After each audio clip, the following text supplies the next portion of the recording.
Hello and welcome to AITPM News. This week's stories include Infrastructure Australia's new priority list, active transport, tomorrow's Cities Today, a new scheme to encourage cycling in Canberra, the Parramatta light rail, and Ford's Super Bowl car ad. It's not what you might think. Infrastructure Australia has published a newly revised priority list identifying 100 major proposals that Australia needs over the next 15 years. The list includes 7 high priority and 11 priority projects with a total capital value of around $60 billion. Infrastructure Australia said the list supports transparent, evidence-based decision-making. Dr. Michael Mosley of the famed 5-2 diet says we have to stop talking in generalities such as eat more vegetables. We have to get down to specifics if we want to see some action. The same might be said for transport, where comments such as more public transport and drive safely are common expressions that most would agree with, but we do not necessarily translate these into personal behaviours.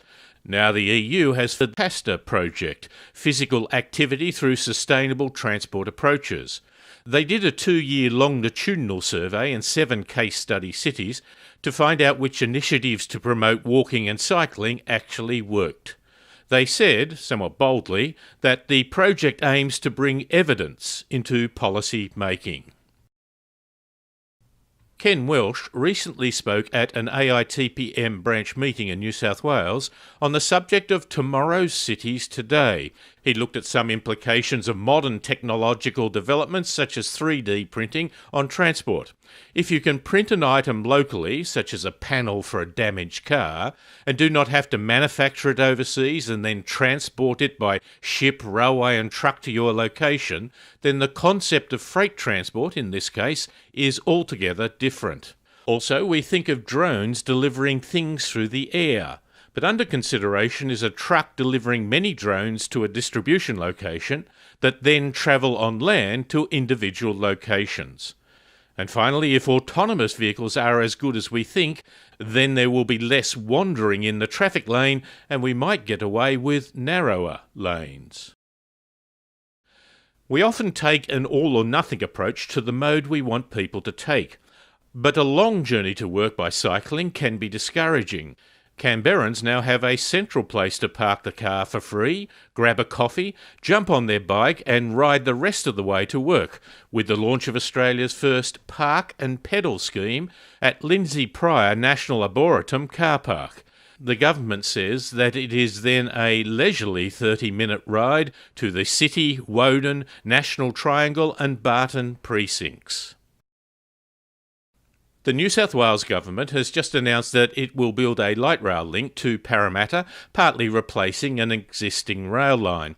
Stage 1 will also pick up other locations such as Western Sydney University and the Rosehill Racecourse. Stage 2, Westmead Hospital.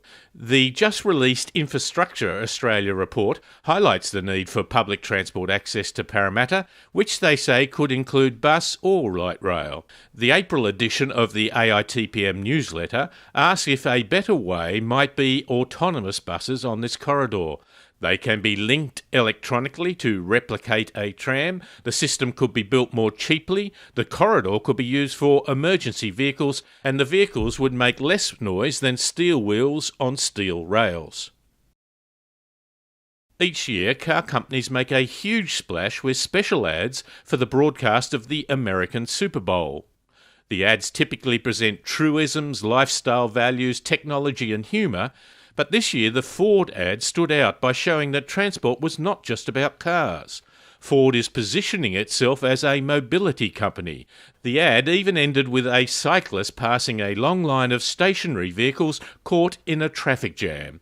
Fox Sports charged companies up to $5.5 million to show just one 30-second ad, so you'd have to think that Ford is serious.